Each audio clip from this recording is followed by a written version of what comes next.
Your post-Halloween 2-minute warning starts now. This week we have a full array of sinister, frightening, and shocking news in the spirit of the season.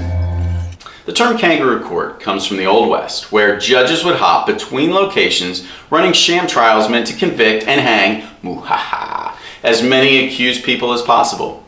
Your access to bioidentical hormone replacement therapy may hang, pun intended, on the whims of a kangaroo court known as the National Academies of Science, Engineering, and Medicine Study Committee.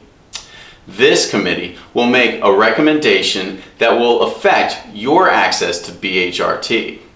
Though they've tried to maintain the appearance of legitimacy, recent actions reveal the marsupial nature of this trial. A call for witnesses to appear in support of BHRT gave one business day for potential witnesses to respond. Getting a defense together under those time constraints would be a supernatural feat indeed. Abracadabra, your estrella has disappeared. For those whose lives depend on treatments, any such loss is cause for terror. Rural Americans who don't have a local compounding pharmacy should be overwhelmed with fright. Muhaha.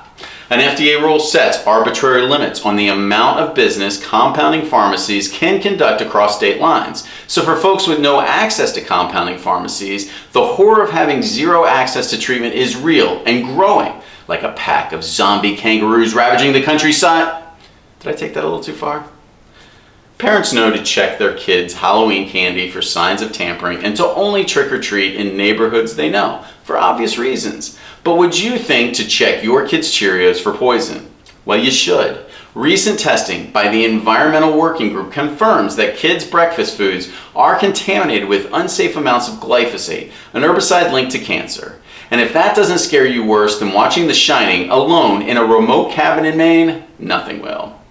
And that's your 2-minute warning. For more information on these horrifying stories, click the links below.